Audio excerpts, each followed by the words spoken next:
Did you know that lung cancer accounts for 1 in 5 cancer deaths?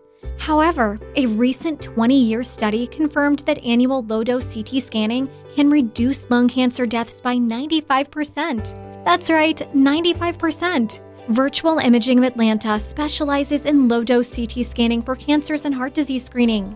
Visit virtualimagingatl.com for a special holiday offer now through January. Give yourself or a loved one the gift of life this holiday season. Deep underground, the Jelly Belly factory, Bibi is in her secret laboratory creating the weird and wild flavors of Bean Boozled. I've done it again! Is it pomegranate or old bandage? Dare to compare. Bean Boozled, 6th edition. Are you brave enough?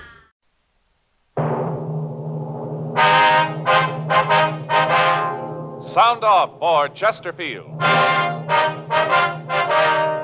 Chesterfield, the first and only cigarette in America to give you premium quality in both regular and king size, brings you Dragnet.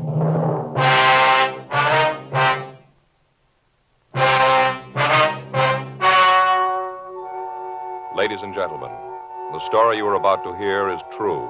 The names have been changed to protect the innocent.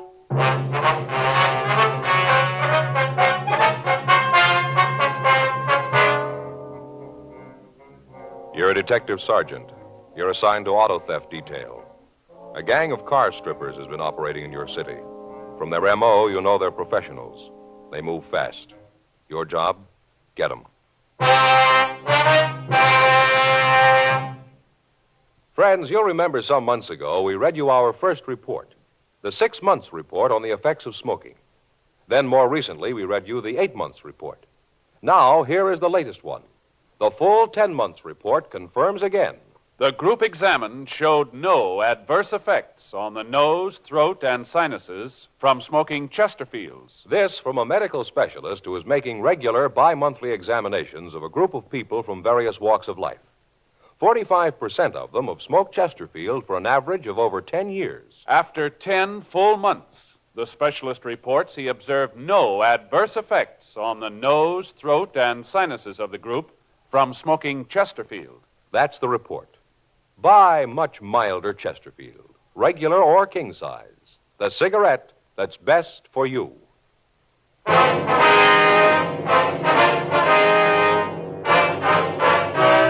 Dragnet, the documented drama of an actual crime. For the next 30 minutes, in cooperation with the Los Angeles Police Department, you will travel step by step on the side of the law through an actual case transcribed from official police files. From beginning to end, from crime to punishment, Dragnet is the story of your police force in action.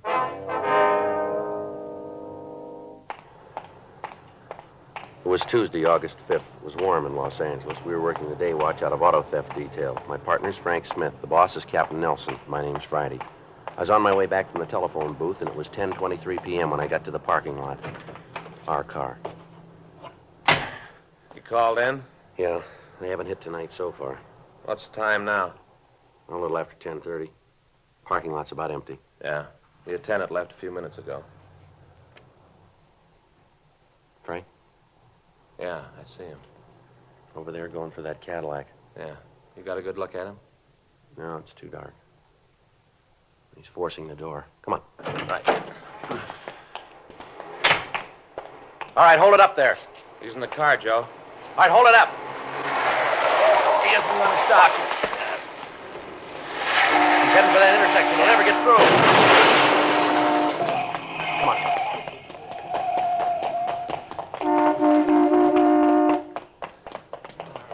It looks pretty bad, Joe. Yeah, he really cracked into that Dodge, didn't he? All right, let us through, please. Come on, please let us through. I'll check the Cadillac. Right, I'll get the other car. Okay.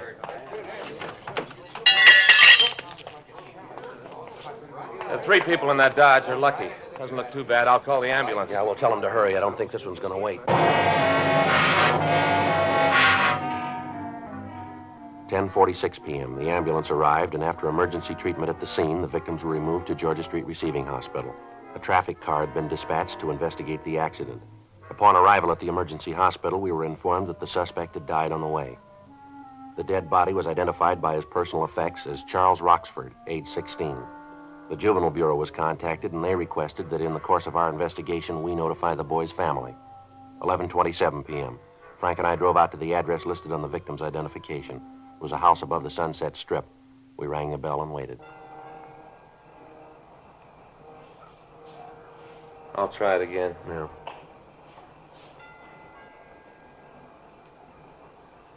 Somebody's coming. Yes? Mrs. Roxford? That's right. What is it? Police officers, ma'am. We'd like to talk to you. Police? Well, come in.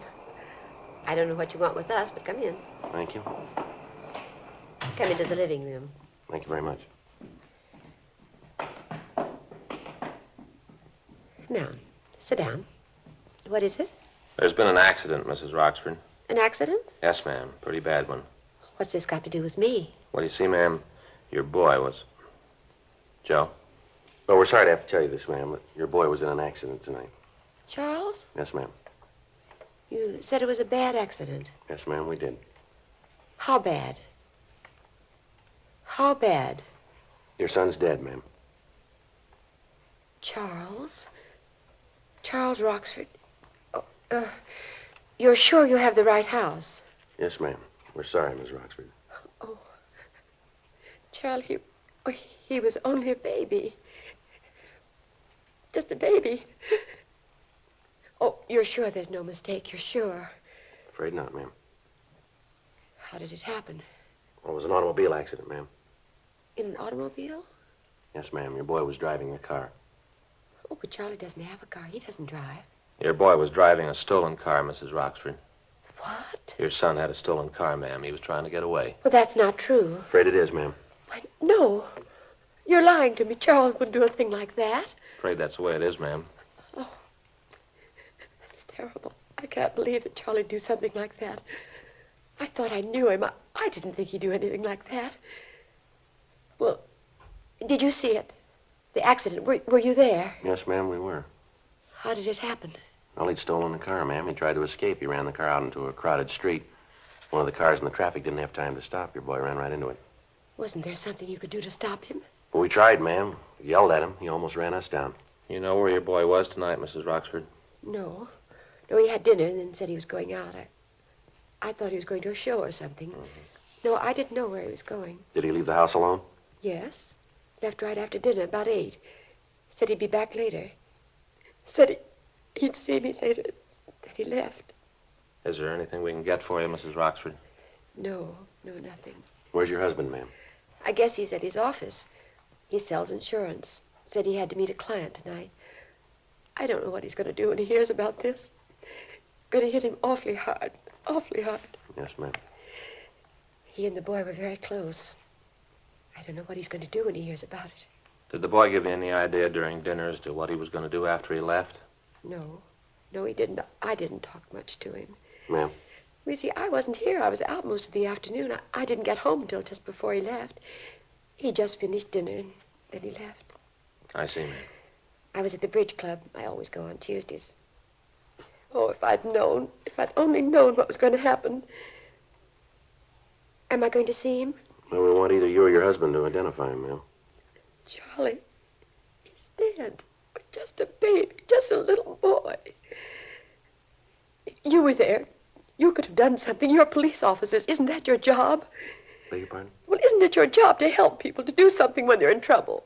Well, yes, ma'am, I suppose it is, but it was a little late for that, wasn't it? What does that mean? Well, he was 16 when we met him, Miss Roxford. What's that got to do with it? Somebody should have tried a long time ago.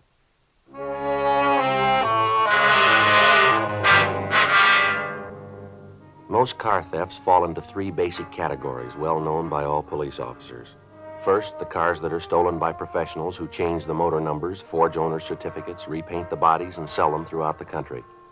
The second group consists of joyriders, thieves who steal the cars for a few hours, merely to ride around in them and then leave them on the streets. The third category, and the one we've been working on for the past 6 weeks, dealt with the activities of car strippers. Their M.O. followed the usual pattern for this type of crime. The car would be stolen and then driven to some lonely part of the city. There, all usable accessories would be removed. Radios, tires, air horns, side mirrors, anything that could be resold would be taken. In certain cases, the articles would be stolen while the car remained parked where the owner had left it. We found that the gang had become so proficient that they could break into a car and remove the radio, as well as other accessories, in under 10 minutes. Avenues of sale for the stolen merchandise had been checked. Known dealers in stolen property had been questioned. As the days went on, the total of thefts went up. By the 5th of August, the gang had stolen over $12,000 in automobile accessories. In the instances where we'd been able to get a description of men loitering in the vicinity of the stripped cars, we'd had the witnesses check mug books in the hope of identifying the thieves. We'd gotten no new leads. Physical evidence at the scene of the abandoned cars had been checked and rechecked. It netted us nothing. A week passed. August 14th, 8:15 a.m. Frank and I got back to the office. The captain's really boiling, isn't he? Yeah, you can't blame them, though. They got to stop cold. Well, we gotta get a break in it sometime. All the luck can't stay on their side. I don't know. It looks like it could happen that way. Anything on the stakeouts last night? No, nothing that we got so far. Maybe something later.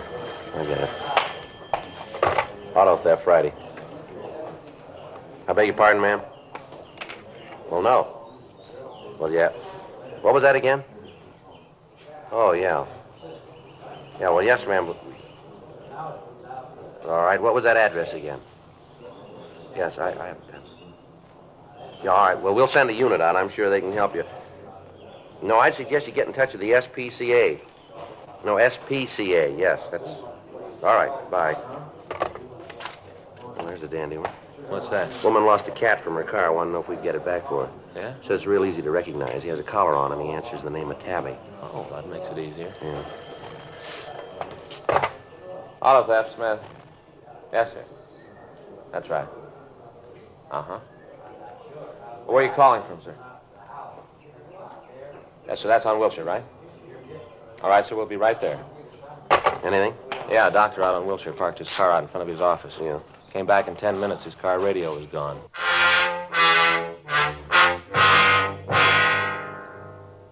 "8:56 a.m. Frank and I got to the doctor's office. It was in a large medical building out on Wilshire Boulevard.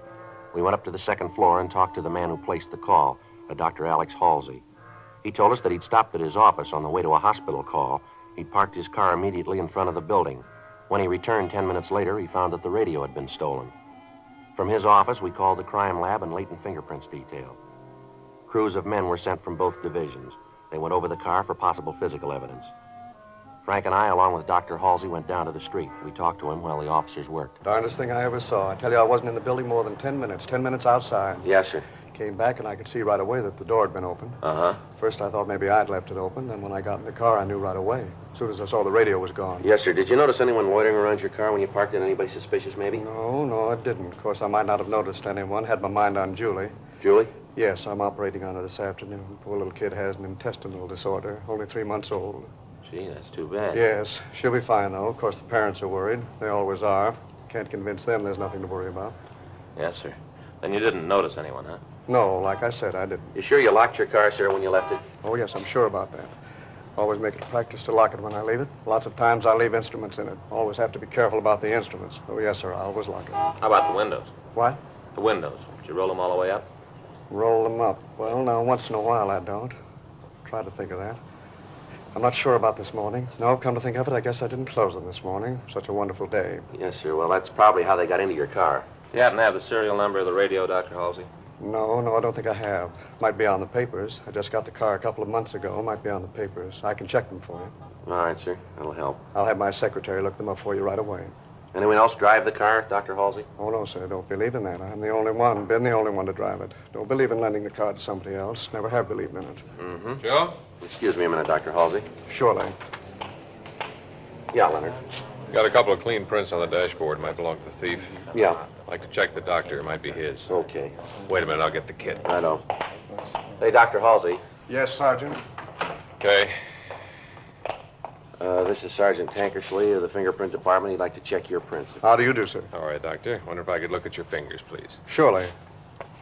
Can you tell just from looking at them what you want to know? No, sir, but you see, the prints we found are whorl. If your prints were loops, there'd be no reason to take them. Oh, yes. I see. How about it, Link? Better roll them up for comparison. Hmm? We're going to take your prints, Doctor, if you have no objection. Oh, no, of course not. Glad to help. All right, sir. You want to step over here? We can take them in the officer's car. Yes, glad to. Here, I'll get the door. Yeah, I'll get the pad. Now, Doctor, if you let me have your hand. Surely, here. No, sir, if you let me do it, it'd be a little easier. Oh, yes. Just trying to help. I will put them on the card. Never knew my fingers were so big. It does that we're taking the print of the whole tip of the finger, sir. Makes it look that way. Oh, I see. Uh-huh. All right, Doctor, you can get the ink off with this, I think.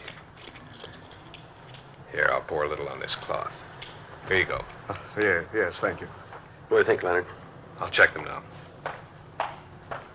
Sure be a break if they were the thieves. Well, there must be. Couldn't be anyone else's. Well, how about your family, Doctor? Possible the prints could be theirs, maybe? Oh, no chance. Jenny, that's my wife. She has her own car. Kids always use that one. Like I said, I'm the only one who uses this. Uh-huh. How about it, Len? Make 'em? Yeah, they belong to Doctor. 10:02 a.m. The crime lab crew gathered what physical evidence they could find and returned to check over their findings. Frank and I took a report from Dr. Halsey, and then we talked to his secretary. She was unable to find the ownership papers on the car. We drove over to the dealer who had sold him the car and got the serial number of the stolen radio. We notified pawn shop detail and gave them the information. For the next 3 weeks, stakeouts on the parking lots in the central area continued. Arrests were made, but the thieves apparently had no connection with the gang we were after. They kept hitting, but the speed with which they operated made apprehending them difficult. On Friday, September 5th, we got a call that a stolen car had been recovered out in Topanga Canyon. We drove out to check on it. The tires, radio, horns, heater, spotlights, fog lights, and the side view mirrors had been taken. The seat covers had been removed, and the hubcaps were missing. Again, there was no physical evidence that gave us a lead to the thieves. That night at 10:52 p.m., Frank and I checked back into the office. Another long day. Yeah, kind of tired myself. Kind of hate to call Faye. Why's that? Oh, this morning when I left, I told her I'd be home for dinner, sure. Well, didn't you call her? No, I forgot all about it. She's really going to be sore. Yeah, well, she'll get over it. I don't know, Joe. It's going to be a couple of days of quiet around the house, I think. Why, just because you missed a meal? No, it ain't that. She had tamale pie for dinner. Boy, she sure makes it good, too. A lot of cheese, you know? Yeah, well, she can warm it up for you when you get home. Here, go ahead. All right. You want to sign us out? I'll check the book. Yeah, I'll get it.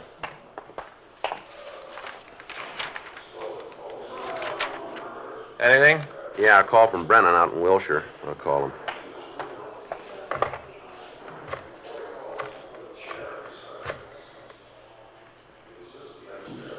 Hello, Brennan around?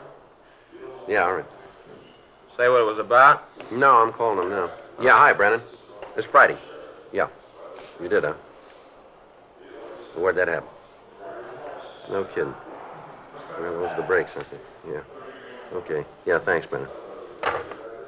Picked up a kid for running a red light driving a hot rod. Yeah? Car was fixed up with a lot of new stuff. Guys out of Wilshire checked it over. Uh-huh. According to the serial number on the radio, it was stolen from Dr. Halsey.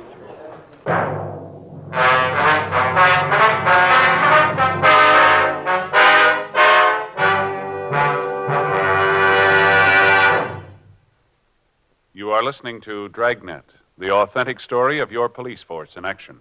In 1952, American smokers bought more Chesterfields than ever before in the history of the industry. Today, sales are still going up. Smokers everywhere are changing to Chesterfield. Chesterfield, the first and only cigarette to give you premium quality in both regular and king size. Premium quality in a cigarette means the world's best tobaccos, the best ingredients, the best cigarette paper.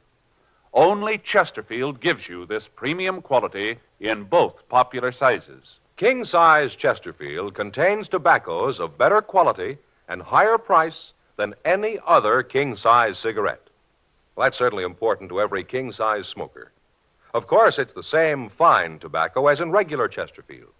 There is absolutely no difference, except that king-size Chesterfield gives you more than a fifth longer smoke. Remember, the modern way to sell cigarettes is the Chesterfield way.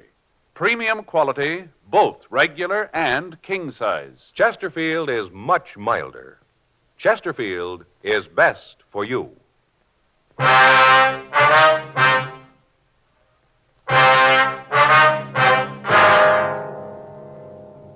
11:27 p.m. Frank and I drove out to Wilshire Division. We checked with Sergeant Brennan, and he told us how the boy had been picked up. He'd run a red light at the corner of Pico and La Brea. He'd been stopped by two officers in a cruiser car. He was driving a cut-down 49 Ford that was equipped with Cadillac hubcaps, white sidewall tires, Chrysler horns, and a Cadillac radio. The officers had started to question him, and he'd attempted to escape. He'd been apprehended and brought to the station to be interrogated. In checking the serial number of the radio, the men from Wilshire Division had discovered that it was stolen and had left word for us.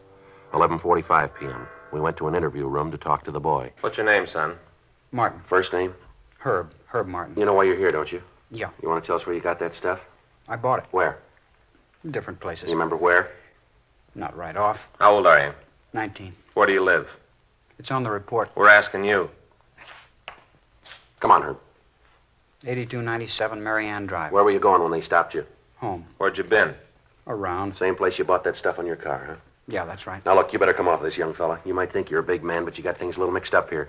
You got caught with a carload of stolen accessories. Been a lot of stealing going on around town. The way your car looks, you could be responsible for it. Yeah, well, I'm not. You look good for it. Look, maybe I lifted the radio and stuff, but that don't mean I'm in on the other. Sure, I got no choice. You got me nailed for the stuff you found, but I'm not going to take it for the others. Maybe I stole that stuff, but that was for me. I didn't sell it like the others. Now leave me alone, huh? What do you mean, others? I don't know what you mean. You said the others. Well, I didn't mean others like Well, that. how did you mean it? Well, like the guys you're looking for. That's not the way it sounded. No, you said it like you knew who you were talking about. I didn't say it like that. That's the way it sounded. That's right, son. Now, why don't you tell us who you meant? Look, Herb, we haven't got all day. Come on, boy. We're going to get them sometime. Who'd you mean? All right, I'll tell you. We continued to talk to Herb Martin. He told us of the activities of a gang of car strippers who were working on order. He went on to say that from what he'd heard, if someone wanted to pick up some fast money, a connection could be made with a man on the corner of Sunset and Western. The man would give the order for the stolen merchandise and say where and at what time it was to be delivered. Herb told us that he had the opportunity to do business with the man, but that he turned it down. He was unable to identify the man who made the contact and said that he'd never heard him referred to by name. He gave us the names and addresses of two of the men who were working for him. 12:45 a.m. Frank and I left and drove back downtown. With the assistance of officers from Wilshire Division, the two young men were brought in for questioning. They identified their contact as a Richard R. Ogden. We ran the name through R&I and found that Ogden had a previous record of petty theft. From the 510 in his package, we obtained his last known address, but the landlady told us that he'd moved and left no forwarding address. She told us, however, that she thought we could find him at the Meyer Garage on South Hoover. We drove over and found that it was a small place on the corner of Hoover and Mariposa. The owner, Alan Meyer, told us that Ogden did work for him, but that he was out. He said that the suspect was expected back almost any time. While we talked to him, Meyer worked on a small foreign car. Great little cars. Get a real kick out of working on them. Yeah, sure nice looking. You sell them, do you? No, I just service them. Oh, now and then I get accessories for them. You know, I order them up, install them. Cost too much to keep a regular stock of them. Yeah. When did you say that Ogden would be back? We should be here now. Probably got hung up someplace. Yeah, latest thing is a hardtop. Made out of laminated fiberglass. Is that right? Yeah, fits right over them. Kind of makes them look like a small rolls, you know? Then with wire wheel caps, baggage racks, wind wings, you can put a lot of money in them. Yeah, I guess so. What about all this other stuff here? Is that for these foreign cars, too? What do you mean? Oh, the tires, the hubcaps here? No, that's where I make most of my money. I go out and buy them from wrecks, bring them back here, straighten them out, resell them to the independent stations around town. They can sell them a lot cheaper than new ones run. We both make a little money out of it. Yeah.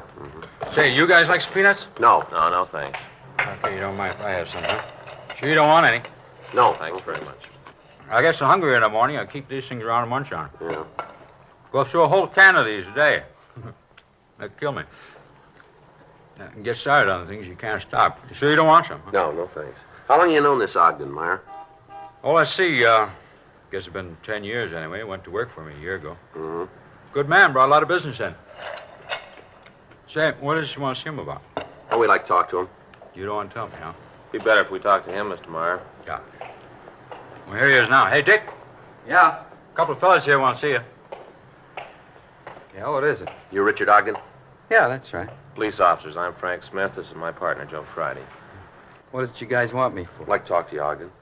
Well, go ahead. Might be better if we went outside. Well, look, you can talk to him here. I got some work I can do in the office. Don't want to bother you, Mr. Meyer. No trouble at all. Well, now, what's this all about? You know a couple of kids named Jerry Z. Swanson and Harry T. Benson? Swanson and Benson? No, I don't think I do. They say they know you. Say they do some work for you. Sorry to bother you. Forgot my peanuts. It's all right, sir. I'll be in the office if you need anything. Thank you, sir. No, anything at all. Yes, sir. What about it, Ogden? What about what? You know the kids, it's Benson and Swanson? No, I told you what. All right, mister, let's go downtown. We'll talk it over there, huh? What for? Why are you pulling me in? I want you to meet the two boys if you don't know them. Well, what's that going to prove? We want to know why they named you. Why they said you were responsible for the car stripping that's been going on. You mean you believe them? We've got no reason not to. I don't think they'd stage a thing like this. They got a lot to lose. So have I. You get me down there and those two kids point me out and I haven't got a chance. Even if I'm not the one and they say I am, you won't give me a break. No, if you haven't done anything, you got nothing to worry about. I'm not going. Alan? Hey, Alan. Yeah, what is it, Dick? Come here, will you? Yeah, right away. What's the matter? Something wrong? Well, these guys are going to take me to jail. Well, what for? What's he done? We want to talk to him, Meyer. We think he's involved in some car thefts. Well, I know that's not true. Dick wouldn't do a thing like that. I know. I've known him a long time. No, I'm sorry, sir, but the information we've got says you did. Why, Dick? Why'd you do a thing like that? If what these officers say is true, well... Gee, that's awful. Why would you do a thing like that? What are you talking about? All right, come on, Ogden. Let's go. No, I'm not going. I think you better do what the officers say, Dick. It'll be better if you don't cause any trouble. Well, wait a minute. What are you trying to prove with this? I don't know what you mean. Next thing you'll be trying to involve me in this. Yeah, well, that's just what I'm going to do. You see, officers, that's terrible. Well, don't you listen to him. He's the guy behind the whole thing. Look over there, the tires, all this stuff. Sure, I stole them. I had the kids go out and pick them up, but he set it up. He sold them to the stations. He took most of the money. The whole thing was his idea. Well, Dick, how can you say that? Well, I can say it because it's true. I'll tell you all about it. You take him downtown, I'll tell you all about it. You're not going to let me stand for this alone. And to think that he'd do a thing like this to me after we've been friends for so long. Bring me stolen merchandise to sell. You got anything to back up what you're saying, Ogden? Sure I have. You just bet I can back it up. Go ahead. Well, you look at his books, not the ones he's got out in the open, but you look at the ones in the safe. It's all there. All the deals he's made with the owners of the stations, all the orders, what he paid the kids for them, and what he got for them. Didn't think I knew about it, did you? A whole lousy year I've been doing the dirty work for him. Well, I've had it. I'm through. I've had it.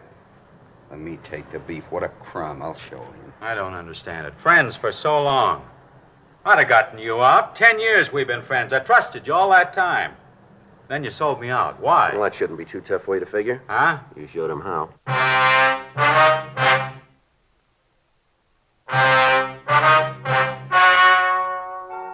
The story you have just heard was true. The names were changed to protect the innocent. On January 21st, trial was held in Department 87, Superior Court of the State of California, in and for the County of Los Angeles. In a moment, the results of that trial. Now, here is our star, Jack Webb. Thank you, George Fenneman. Remember, only Chesterfield gives you this scientific evidence on the effects of smoking.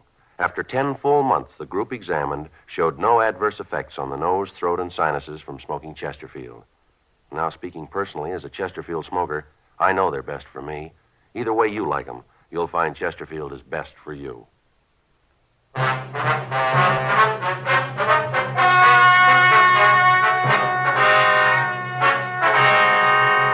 Richard R. Ogden and Alan Y. Meyer were tried and convicted of receiving stolen property. They received sentences as prescribed by law.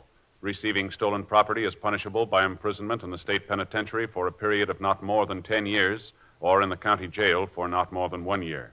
The investigation of the records of Alan Y. Meyer uncovered the names of the other men involved in the thefts. They, along with Herbert S. Martin, Jerry Z. Swanson, and Harold T. Benson, were tried on a charge of grand theft auto and convicted.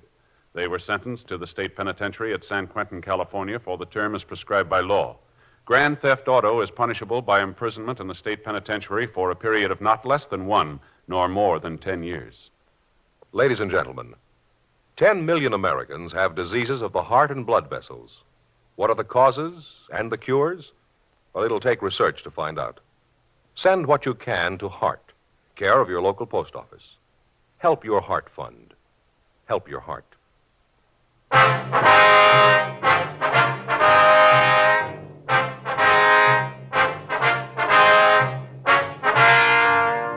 You have just heard Dragnet, a series of authentic cases from official files. Technical advice comes from the Office of Chief of Police W.H. Parker, Los Angeles Police Department. Technical advisors, Captain Jack Donahoe, Sergeant Marty Wynn, Sergeant Vance Brasher. Heard tonight were Ben Alexander, Sarah Selby, Art Gilmore. Script by John Robinson. Music by Walter Schumann. Hal Gibney speaking. For a million laughs, tune in Chesterfield's Martin and Lewis show, Tuesday night on this same NBC station.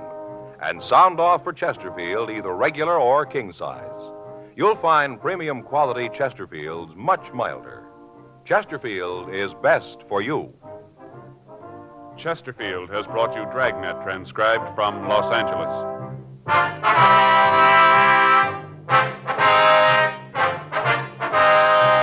Tonight, it's Adventure with Barry Craig, confidential investigator on NBC.